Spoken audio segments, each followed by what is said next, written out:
Bonjour à tous, j'espère que vous allez bien. Aujourd'hui, ce sera une vidéo spéciale Roaccutane, partie 2 en quelque sorte. Pourquoi partie 2? Parce que j'ai fait une deuxième cure de Roaccutane malgré ma première. Alors première question, pourquoi j'ai refait Roaccutane? En fait, tout est parti d'un moment où, en rentrant de l'Australie, je me suis retrouvée avec tout le temps des boutons, des boutons, des boutons.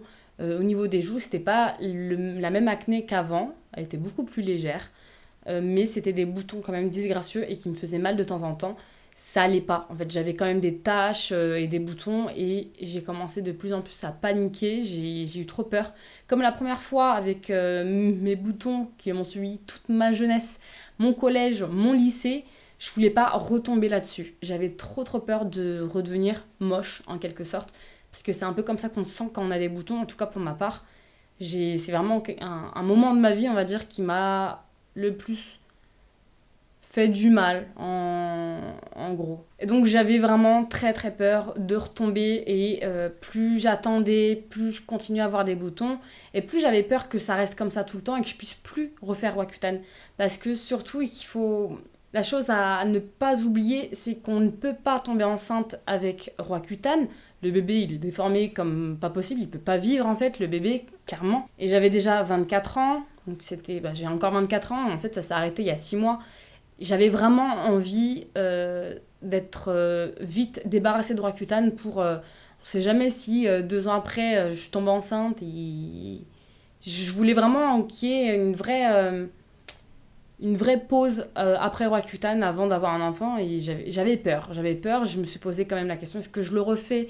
Est-ce que je le refais pas? De toute façon, c'est ce que je me disais. De toute façon, la première fois, j'ai pas eu beaucoup d'effets secondaires, donc ça va être sûrement la même chose, ça va bien fonctionner et tout va bien. Je vais être heureuse, mes boutons vont partir cette fois-ci peut-être définitivement et ça sera super. Mais ça s'est pas passé comme prévu, ça s'est pas passé comme la première fois en fait. C'est justement pour ça que je voulais vous faire cette vidéo parce que la deuxième cure de Roaccutane a été totalement différente que la première.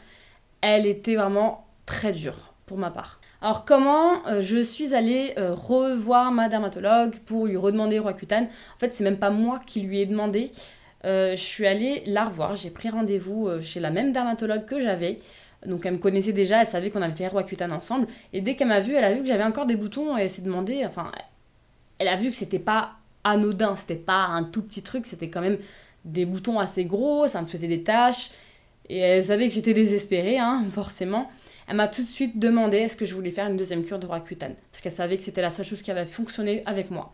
Et moi, clairement, je vous avoue, j'ai pas hésité quand même à poser la question. J'avais déjà, dans ma tête, avant ce rendez-vous, réfléchi à la question et je savais que j'allais lui demander Roaccutane si elle me le proposait pas. Pourquoi?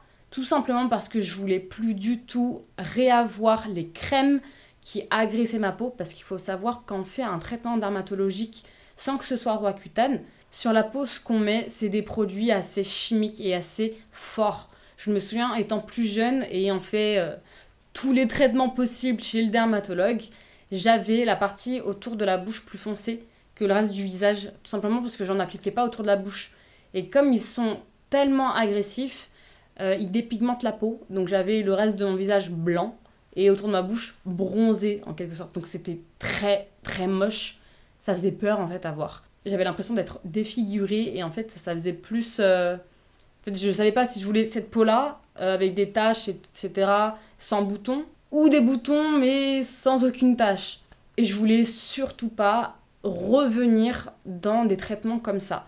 Donc je voulais absolument refaire Roaccutane. Coûte que coûte, surtout que je m'étais dit la première fois, c'était super bien passé. À partir de ce rendez-vous-là, on est parti tout de suite sur la prise de sang qu'il faut faire avant de commencer Roaccutane. J'ai eu un autre rendez-vous, là elle m'a administré Roaccutane et on a commencé, il me semble, à 30 mg. C'était à peu près la même chose que la première fois. Je crois que la première fois, c'était 25. J'avais commencé à 20 ou 25 mg et là, j'avais commencé à 30 mg. C'était pas une hausse de dingue, mais je pense que ça a peut-être fait la différence par rapport à la première fois au niveau des effets secondaires. Parce que les effets secondaires, là, cette fois-ci, ça a été très dur. Là, je vais vous parler des effets secondaires. C'est vraiment le pourquoi je vous ai fait cette vidéo. Parce que ma première vidéo qui disait oui, bah j'ai pas eu beaucoup d'effets secondaires, moi, Roaccutane, ça s'est bien passé, bah là, ça n'a rien à voir. Là, on est passé de pas d'effets secondaires ou très peu, ou alors des effets secondaires top comme les cheveux qui étaient moins gras. Ah là maintenant, je vais vous parler d'une deuxième cure qui a été très très dure au niveau des effets secondaires. Premier effet secondaire qui s'est accentué, c'est les lèvres qui étaient beaucoup plus sèches que la première fois. En fait là, je pouvais pas me retrouver sans labello. J'ai été obligée d'avoir du labello sur moi parce que vraiment, quand je vous dis que mes lèvres, elles étaient compressées, j'avais l'impression qu'elles se compressaient dès que j'avais pas de labello. Il fallait sans arrêt que j'ai du labello tout le temps. Des fois, il m'arrivait des oubliés quand j'allais en cours ou au travail. J'étais au bout de ma vie. Il m'est déjà arrivé d'en acheter en urgence à franc prix juste parce que j'en pouvais plus. Mes lèvres, elles me tiraient, elles me tiraient. J'ai pas eu des croûtes au niveau des lèvres, parce qu'il y a certaines personnes qui ont des croûtes carrément. Mais j'étais tout le temps en train de me tartiner de labello, ou alors si j'en avais pas, de la salive sur mes lèvres, tout le temps à nettoyer mes lèvres avec la salive pour éviter que ça soit craquelé en quelque sorte. Mais vraiment, mes lèvres, comment vous dire, si j'avais pas de labello, elles étaient toutes rouges, elles étaient... Oh, je me souviens, c'était une catastrophe. Autre effet secondaire que j'ai eu plus que la première fois, c'est mes yeux. Ils étaient secs d'une manière pas possible. J'avais tout le temps mal aux yeux. Vous savez, une sensation de quand je fermais mes yeux, il n'y avait pas d'eau et du coup ça faisait... c'était pas agréable. En fait, j'avais trop envie de masser mes yeux tout le temps. En fait, j'étais tout le temps en train de les masser. Autre chose, ils étaient rouges. Des fois, on me demandait pourquoi t'as les yeux rouges comme ça, etc. Roaccutane, ils sont secs mes yeux, Roaccutane. C'est à cause de Roaccutane tout le temps, tout le temps, tout le temps. Mes yeux étaient rouges de dingue et j'en pouvais plus. Je me réveillais le matin, mes yeux tout rouges, qui étaient secs d'une manière, j'avais l'impression que pendant la nuit, j'avais plus d'eau dans mes yeux et le matin c'était super dur. Mes lèvres complètement gercées le matin, c'était une catastrophe. J'allais tout de suite dans la salle de bain, labello, goutte dans les yeux. Ça me faisait du bien, mais ça tenait pas en fait. J'étais tout le temps sans arrêt obligée de remettre du labello ou remettre des gouttes. Et le truc, c'est que je remettais pas de gouttes dans la journée parce que je voulais quand même mettre du mascara, etc. Et je voulais pas après que ça coule. Je voulais pas me retrouver à l'école ou au travail à me mettre des gouttes comme ça. Enfin, et du coup, à la fin de la journée, j'avais les yeux rouges et j'en pouvais plus de mes yeux. Vraiment. Puis ensuite est arrivé un effet secondaire que j'ai pas du tout eu la première fois. Genre vraiment pas. Mes oreilles qui saignent. Pourquoi elles saignaient en fait? Parce que j'avais de la croûte dans les oreilles. J'avais vraiment de la croûte dedans. Donc tout le temps de la croûte, c'était de l'eczéma en fait. J'ai commencé à avoir de l'eczéma. Un truc que j'ai jamais eu de ma vie. Dans les oreilles. À chaque fois j'ai enlevé la croûte, ça a commencé à saigner, ça me piquait de l'intérieur. J'avais même peur d'infecter en fait mon oreille. Et carrément de devenir sourde d'une oreille à cause de Roaccutane pour éviter pour que j'ai plus de boutons. Et je vous avoue que franchement, cette partie de Roaccutane, je la connaissais pas. Et ça m'a fait peur. Entre les yeux, la bouche, les oreilles qui saignent avec de la croûte H24. Waouh. J'avais de l'eczéma dans les oreilles, quoi. Et encore un autre effet secondaire. Alors là, je vous explique. Il y a eu le coronavirus parce que j'ai commencé ma cure de Roaccutane alors que le coronavirus allait commencer. En fait, j'ai commencé ma cure vers janvier, février et juste après, un mois après, tout de suite, il y a eu le corona. Qui dit coronavirus dit gel hydroalcoolique partout. J'avais les mains défigurées. Là, je suis trop contente, il n'y a rien. Là, maintenant que je fais plus Roaccutane, j'ai pas de croûte, j'ai plus mal à mes yeux, j'ai la bouche top, j'ai mes oreilles, tout est bien. Mais quand je vous dis que j'avais les mains défigurées, j'avais de l'eczéma et des plaques partout. Mes mains, elles me faisaient peur. J'avais trop peur à mes mains. C'était pas possible. J'ai commencé à utiliser des gants pour éviter en fait de mettre du gel hydroalcoolique sur mes mains et j'en mettais sur mes gants directement. Mais à la fin de la journée, je voyais mes mains. Waouh, j'avais peur, ça m'inquiétait. Pour vous dire, je m'inquiétais de plus en plus sur ma santé à cause de Roaccutane parce que cette fois-ci, c'était vraiment pas du tout comme la première fois. J'avais, je sais pas si vous voyez, c'était vraiment des plaques rouges, plein de petits points rouges, mais en plaques, mais plein partout. Partout. Ça m'a fait peur. voilà, ça m'a fait peur. J'ai stressé, mais je vous avoue que j'ai continué Roaccutane parce que j'avais encore un petit peu de boutons et je voulais vraiment que ce soit la dernière fois que je fasse Roaccutane et ne plus jamais repasser par cette phase avec mes oreilles, mes mains, mes yeux, ma bouche. Je voulais plus refaire et donc je me suis dit va jusqu'au bout, ça va bien se passer, va jusqu'au bout. Tant que tes résultats laboratoires sont bons, va jusqu'au bout, continue jusqu'à ce que tu n'aies plus de boutons. C'est ce que je me suis dit. Donc j'ai continué, mais je vous avoue que c'était de plus en plus dur, de plus en plus dur, de plus en plus dur. Et arrivé à, je crois que c'était 6 7 mois, j'avais plus de boutons. Hein. Franchement, j'avais plus rien. Et je me suis dit, c'est bon, là, j'ai plus envie de continuer. J'ai arrêté, en fait. J'ai arrêté d'un coup.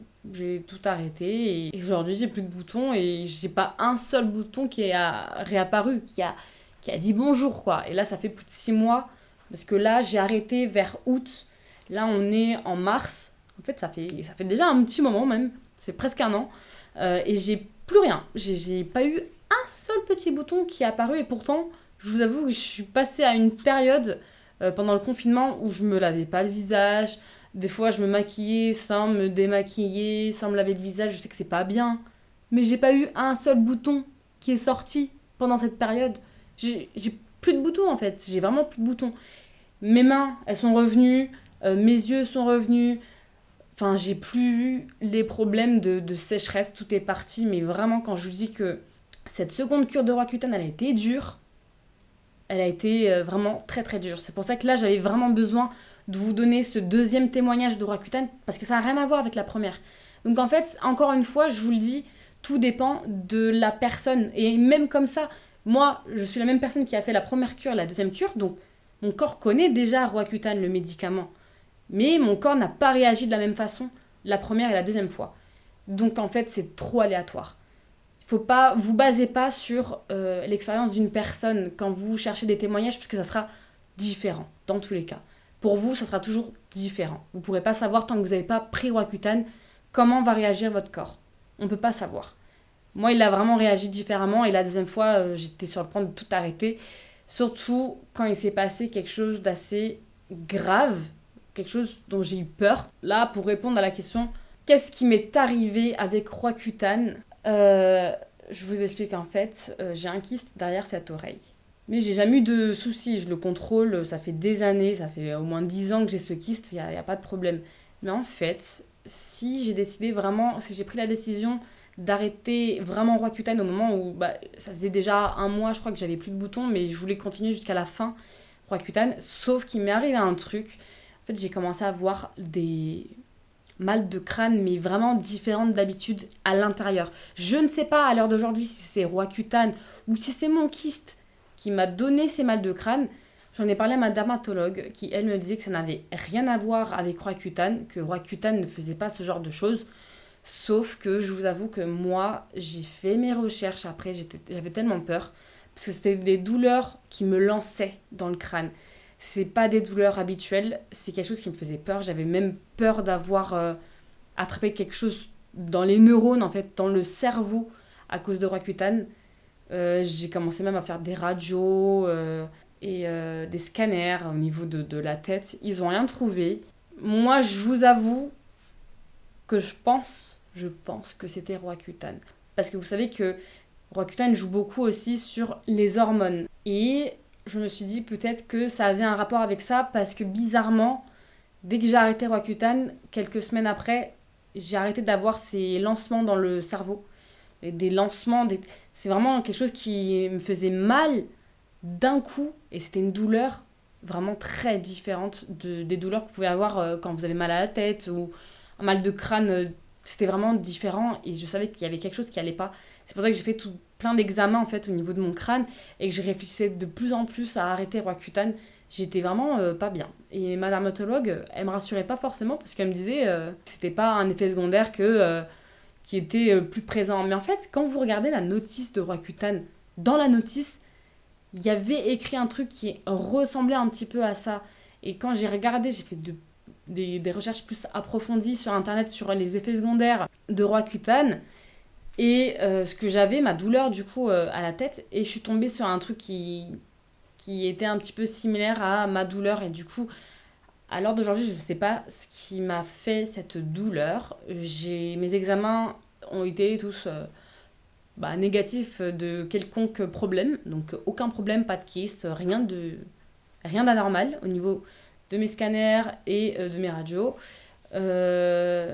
Roaccutane, juste après Roaccutane, ce problème il a disparu, donc je trouve ça un peu bizarre. Voilà, c'est le suspense de Roaccutane de cette deuxième cure, un gros suspense. Et c'est pour ça que je vous dis, faites attention quand même. Voilà, Roaccutane, c'est pas un jeu, c'est très suivi. Et si vous sentez que ça va pas, arrêtez. Arrêtez et ou alors prenez une dose vraiment très très faible. Très très faible dès le début, vous demandez à votre dermatologue que vous voulez commencer vraiment le plus faible possible et y aller crescendo. Parce que moi, franchement, là, j'ai eu trop peur. J'en ai pleuré, hein, parce que j'avais trop peur, limite de mourir à cause de Roaccutane. Pour les boutons. Et du coup, c'est un peu dur à raconter parce que vraiment, ayant fait la première vidéo où je vous dis clairement que ouais, Roaccutane, j'ai eu quelques petits effets secondaires, mais pas de fou, ça s'était bien passé, j'ai plus de boutons, etc. Au final, j'ai eu des boutons, j'ai fait une deuxième cure et c'était une catastrophe ma deuxième cure. Elle a duré que 6 mois par rapport à la première qui a duré 1 an, mais c'était les 6 mois les plus durs, je trouve, de ma vie par rapport à Roaccutane. C'était vraiment waouh! Donc voilà, en tout cas, je voulais partager ma petite seconde expérience de Roaccutane qui n'a pas du tout été la même que la première. J'espère que ça vous aura aidé, parce que vraiment, on ne peut pas savoir ce qui va se passer quand on fait Roaccutane. Notre corps, il va réagir différemment, même si vous avez déjà pris Roaccutane. La preuve avec moi, en fait. Donc pour toutes ceux et celles qui hésitent avec Roaccutane, je peux comprendre. Moi, je sais que la première fois, j'avais pas hésité parce que j'en pouvais plus. C'était vraiment... les boutons, ça avait partagé ma vie toute mon adolescence. Et j'en ai pleuré, vous imaginez pas. Et je sais que pour ceux qui me regardent et qui ont aujourd'hui encore des boutons, je sais très bien ce que ça fait d'avoir des boutons. Il y a des gens qui comprennent pas que c'est pas juste des boutons. C'est notre apparence, c'est notre tête, c'est... Moi, en tout cas, je me regardais dans la glace et je me trouvais horrible. Je me regardais et je pleurais des fois. J'ai envie d'être honnête avec vous. Quand j'étais plus jeune, une fois, j'étais à ma fenêtre. Je regardais le ciel et tout. Et je me suis dit, ouais, ça sert à quoi de vivre si c'est pour être moche comme ça, avoir des boutons tout le temps. En plus, des boutons qui font mal, je pourrais jamais être belle. Mais j'étais petite, j'étais jeune, je devais avoir peut-être 12, 13 ans, quelque chose comme ça. 12, 13 ans. Mais pour vous dire, quelqu'un qui a 12, 13 ans et qui se sent mal dans sa peau et qui a des boutons, comment vous dire, c'est vraiment quelque chose qui m'a traumatisée. Et la première fois, j'ai adoré Roaccutane, c'était Roaccutane le best, Roaccutane le meilleur. Faites tous Roaccutane pour ne plus avoir de boutons. Aujourd'hui, j'ai envie de dire la même chose, mais avec précaution. Faites attention. Faites bien votre traitement et suivez-le bien. Et si vous avez trop d'effets secondaires, parlez-en à votre dermatologue qui t'a baissé la dose. Parce que moi, elle m'a pas baissé la dose. Et j'ai continué et c'était de plus en plus dur. Et au final, il m'est arrivé ce truc de dernière minute qui était assez dur. Et rien que d'y penser, moi je suis presque sûre que c'était Roaccutane parce que j'ai plus ce problème. Et voilà. Et comme j'avais fait des petites recherches, j'avais vu des trucs similaires. Je suis presque sûre que c'était Roaccutane. Donc, ceux qui ont des boutons, voyez tout ça avec votre dermatologue et décidez, réfléchissez bien. Mais si vraiment tous les traitements du dermatologue, avec les crèmes, etc., n'ont pas fonctionné, je vous aurais dit allez vers Roaccutane et suivez bien la chose. Donc c'est terminé pour cette vidéo. J'espère qu'elle pourra aider certaines d'entre vous ou certains d'entre vous. J'espère qu'elle va aider surtout à la réflexion. J'ai pas envie de vous décourager par rapport à Roaccutane parce que moi-même j'ai fait 2 cures. Et aujourd'hui je suis très heureuse d'avoir fait cette deuxième cure parce que j'ai plus de boutons et j'étais vraiment en train de redéprimer. Parce que je sais que les boutons c'est très très dur. C'est quelque chose qui m'a suivi très longtemps. Et j'espère ne plus en ravoir dans le futur parce que vraiment, c'est un truc qui est disgracieux, qu'on n'aime pas avoir. Enfin, moi, pour ma part, je me sens moins féminine avec des boutons, je me sens dégueulasse, j'ai pas confiance en moi. Même avec du maquillage, il suffit que je me démaquille et c'est fini. Je sais que je suis dégueulasse. Enfin, les boutons, c'est hyper dur. Ça dépend de chaque personne. Je sais qu'il y a des personnes qui s'assument avec des boutons, ce qu'il faudrait faire peut-être. Moi, je sais que j'ai du mal. Moi, j'ai toujours eu du mal et j'ai toujours été mal par rapport à ça. Donc, je vous souhaite bon courage. Si vous avez besoin de parler avec moi, vous venez me parler en message privé sur Instagram. Je vous répondrai, j'essaierai de vous aider un maximum. Si vous avez des questions en particulier sur cette vidéo, vous me le mettez en commentaire. Je vais essayer de vous répondre le plus rapidement possible pour que ce soit plus clair aussi pour vous et que vous puissiez aussi avancer dans votre quête d'arrêt bouton. Voilà. En tout cas, je vous fais plein de bisous et je vous dis à la prochaine pour une prochaine vidéo. Bye bye.